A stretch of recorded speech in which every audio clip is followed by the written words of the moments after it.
You would be surprised how many people don't have anybody to check on them. Right.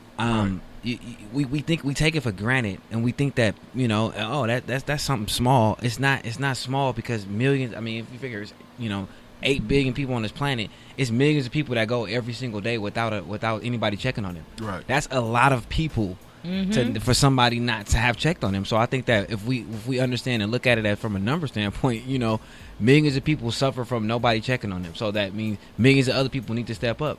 We have to. I mean, it's something so small as, hey, how you doing? Is everything okay? I mean, we have time for this. I mean, I see 86,400 seconds in a day. I mean, we don't have. We don't have 60 seconds to check on people. Like, come on, man. Right. I beg to differ. So I think that it's important because people need to feel that their value is there, that they're important, that people care about them. I mean, even strangers. I mean, it's hard for loved ones to always check on loved ones because we so busy day to day. That's why it's important for all of us. The people that don't look like us, the people that are in community, or the people that, like I say, it's all about all of us coming together. Mm-hmm. It's not just because I'm checking on you because I know you. I'm checking on you because you're human. Yeah. Is it just like is there a point where it's just no return, or is it just like a point? It's always a return to return. I believe that I go out on a limb here. Okay, people in a dark place, it's a sense of I have to do this. I have no other choice. Yeah. I have exhausted every possible reasoning to move forward from where I'm at, and I can't do it no more. But it's all. But if you give me another reason, if you find me something else that I haven't thought about.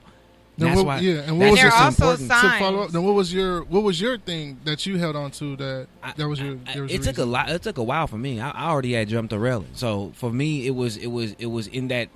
I was on the bridge for 96 minutes on that railing, and in those 92 minutes of Officer Briggs, my first responder, actually speaking to me, he just listened to me, and in that conversation, the pain of my being a father came out to where that was the pinpoint of what brought me to the bridge, and that was going to get me back over. But out of curiosity, why the bridge?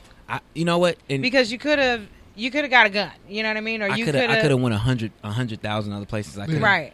We something that I'm still struggle to this day to understand. Why? Is it a bridge you crossed? Did you cross it often? That first day, the first day I drove to the bridge was the first time I ever been to the bridge. I never thought about the bridge. I never knew it was like iconic for suicide attempts. Yeah. To be honest, I thought I was going to be the first person to jump off this bridge. Like I didn't know, I knew nothing about it. So that's why it's still to this day I still try to understand. Yeah. I feel like with you saying that, I feel like, and because one of the things that you said was thanking God, and I feel like with you saying that had to be why. Yeah, it was a spiritual thing. Like there was no other place you could have gone because you would have been gone. Exactly. You know what I'm saying? So it's like in order to see purpose and value in your own life, you know what I mean? You had to be brought to a place where you had never been before. Yeah. And so instead of it being like, okay, I cross this bridge all the time, or I heard about, people jumping from here, it was like, no, literally, God led you there. Yeah. You know what I mean? Absolutely. I can't, absolutely. Undeniably, absolutely. Because it was never a thought. Like most people, I've talked to people.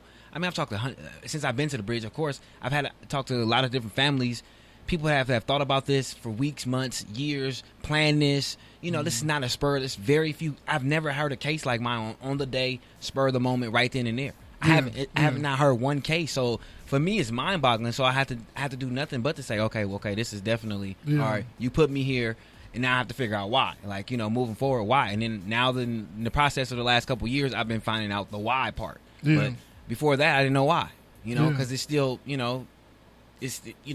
now my secret is out. That's all I got from it. Like, when I came home, seeing that picture on the front page of the paper, I can't no longer hide no more. Yeah. Right. Like, everybody that knows, you see the back of me, but my friends and close people that know me, they know me. Yeah. Right. I can't lie no more. So now who do I go back to? I can't put on this front man, Kev, that the life of the party that got it all together. People, from Skyline, people that grew up with me never even seen me upset before. Yeah, so you smiling. Exactly. I was the king of clowns. I was the king of that was just me. So to go from that and you go to the bridge, that's huge. That's not people don't go to the bridge. That's a big difference. You see what I'm saying? People don't go to the bridge. Like that's a huge, but they don't know. this has been years of this. It's not just the bridge. Just wasn't my first day. That's just my coming out to the world. Yeah, you know. But it's been a struggle my whole life.